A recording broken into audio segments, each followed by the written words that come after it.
It's another day of serious mourning in Nigeria, just like we had with the Saraki case. I hate to be the bearer of bad news, but once again, by the time Buhari is done with that country, the youth will be massacred, buried, ignored, no respect for the youth, but the cabal will continue to enjoy immunity to escape from every kind of charge that they may have, all the cases that you have had pending for years. By the time Buhari, who is sick, and Oshimanjo, who is incompetent and unavailable, by the time they are finished with us, if we survive, every looter, every person accused of terrorism, everybody will be released, free, immunity guaranteed. And that's why, by the time, if you like, don't vote for me in 2019, so that I bring on this revolution that we need completely to get rid of these people, to punish them the way they are escaping now. Rawlings prefers cabal to me. Look at the latest case. Senator Ndume has been freed of his terrorism charges.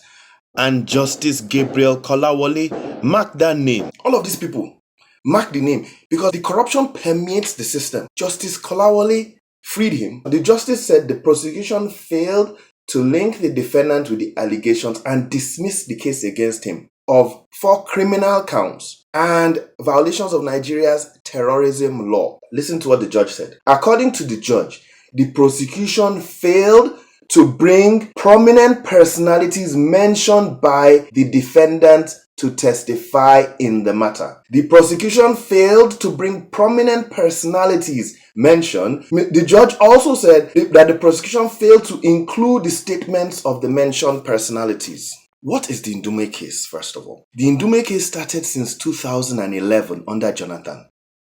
Imagine this delay of justice. 11, 12, 13, 14, 15, 16, 17. This is how they handle a case of terrorism sponsorship in Nigeria. BBC News. This is the BBC headline from that time. Nigerian Senator Ali Ndume linked to Boko Haram. They said, Ali Ndume has been questioned by secret police since Monday night. He denied charges of intimidation and breach of trust after an alleged Boko Haram spokesman, Konduga, said Mr. Ndume had paid him to send threatening text messages. This is the kind of case we had, that Ndume paid him to send threatening text messages on behalf of Boko Haram. What was Ndume's defense at the time? At the time, now, who is Ndume's lawyer? Ricky Tarfa. Everybody knows Ricky Tarfa.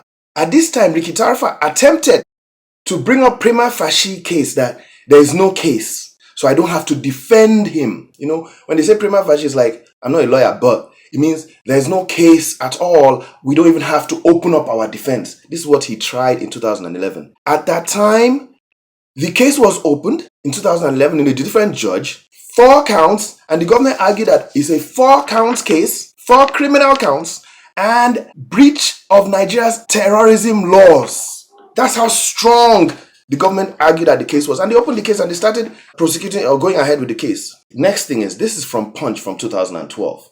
Senator told Boko Haram to threaten Adoke SSS. This is how strong the case against Ndume is. Jonathan never arrested a single sponsor of Boko Haram. Buhari came in. They are playing games. Boko Haram are in Sambisa. We saw the video of them. I've always been mentioning this over time, that there were 40,000 Boko Haram terrorists. The Jonathan government's time, we heard of some terrorists being killed. In Buhari's time, we don't even hear any numbers being killed, and then they claim they are gone.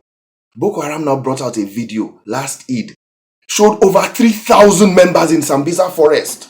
When them Buhari were lying to you. I had written articles recently stating it, that we had up to 40,000 members. Even if 30,000 are left, where are they? I talked about the fact that when the Buhari government raided Sambisa forest, they gave a 2-week lull in which Boko Haram were allowed to relocate. Boko Haram proved this thing. Boko Haram brought out a video showing what? At least 3,000 to 4,000 members praying Eid in Sambisa forest. This is the country we are in. This is what we are going through. Guess what happened right after? Buratai, who Buhari said the army chiefs are going to relocate to the northeast. All BS. Rather, they were patrolling Kaduna, patrolling Onisha. When people blocked their way, they massacred the whole youth and secretly buried them instead of being in Borno where they were supposed to be.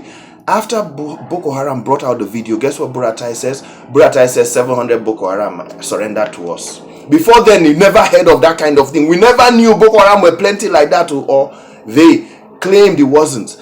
Immediately, Boko Haram showed video, he said 700. This is the country. This is the games we are playing. May God help us to survive till 2019.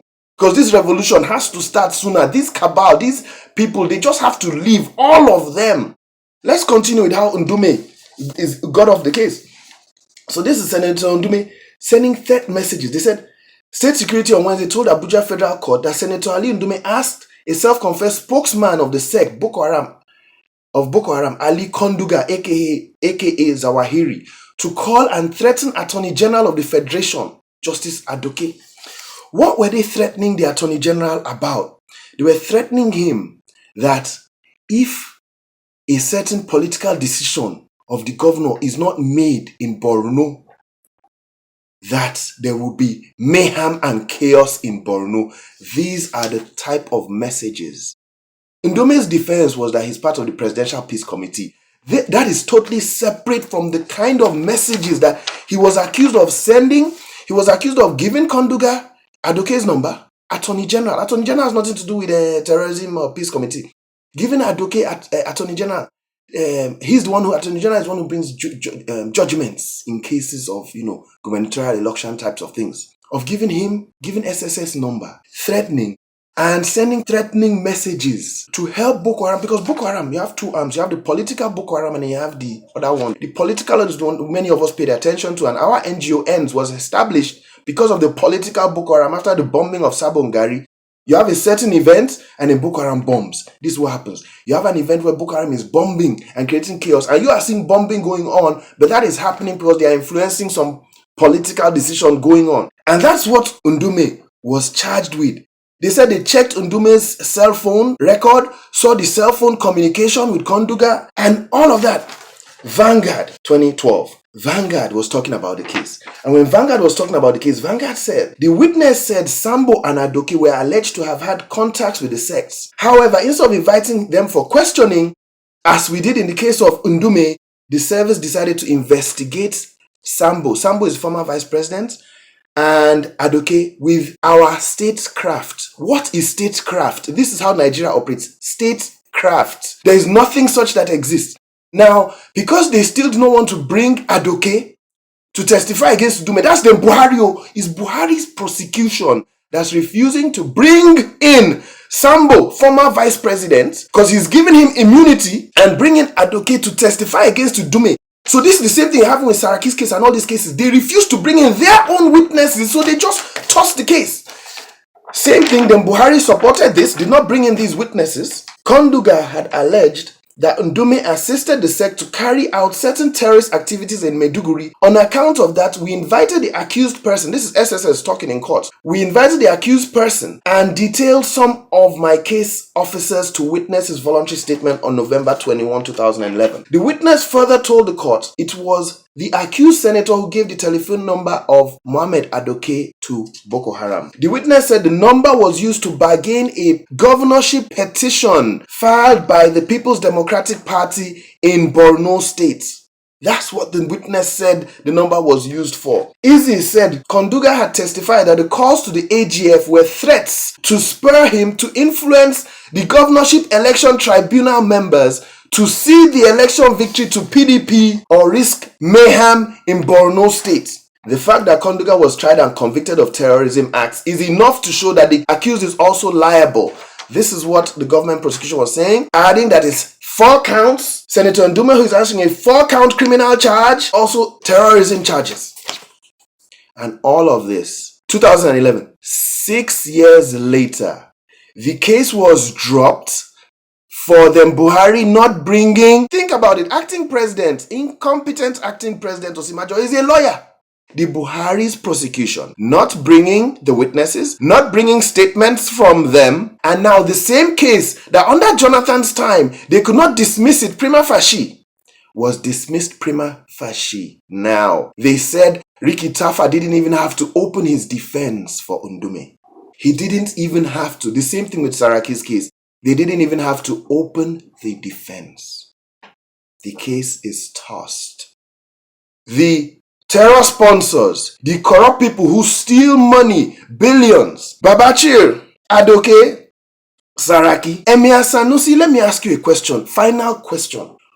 If Jonathan looted money, if Dasuki looted money, who opened the vault of the central bank till 2014, the year before Jonathan left?